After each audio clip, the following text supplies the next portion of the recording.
Now, it's not yet clear when operations will resume at the flooded Grobler Bridge Border Post outside Lephalale in Limpopo. The Border Management Authority temporarily suspended operations 3 days due to high water levels. Trucks are queuing outside the port of entry that connect South Africa and Botswana.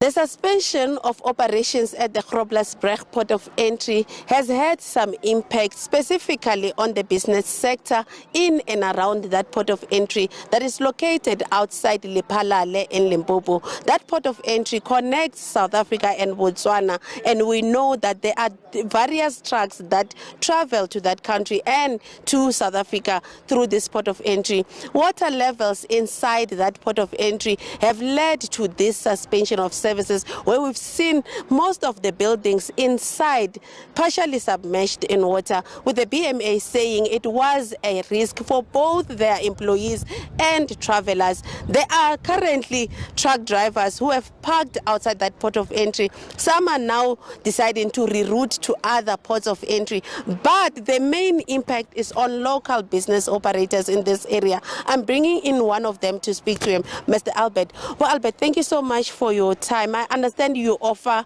cargo services. How has these 3 days of suspension of operation affected your business?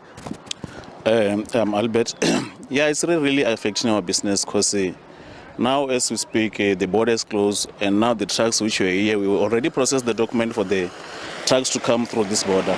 And now the truck, they have to use the other border. So which means now we have to try to at least to reprocess the document for the trucks which they're going to use another border, because here now they are not coming, and now we always receiving the calls from the drivers. They need some of the document to be amended, some of the document they are not okay. So because as we are not there, we can't. It's not simple for us to help them, but we are trying at least to push for them to at least to cross from the other borders. I'm sure you are talking about additional costs in terms of reworking the documents and things like that. It's not yet clear when this operation might resume. How will your business fare if this takes at least another week or something like that?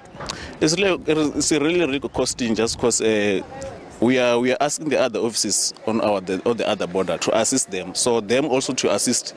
At least we have to, our companies, they have to at least to pay them or to give them something for them to assist our drivers to other borders. Thank you so much, but Albert. That's Albert, whose company offers cargo services. But there's also small business owners that sell food in and around this area. I'm going to bring in Memusima to speak to Emma. Arabulele, let's speak about the food that you sell here. How has it been for the past 3 days? This is the third day since services were suspended. How is it going for your business? What do you offer here in the area? Here, since that 3 days, the border it was closed, and there's no movement here at the border, and we are selling food. We cook food, we end up taking our food home because there's no one who's buying, there's no movement since the border is closed. We are stuck, and now it's January. This thing is affecting us a lot because we have to pay the school fees for our kids, we have to pay the transport for us from home to up coming to the work, but there's nothing for us. So this thing is affecting us a lot, too much. So we don't know what we're going to do. And then now they are saying this thing is going to, maybe it's going to be closed up to 3 months.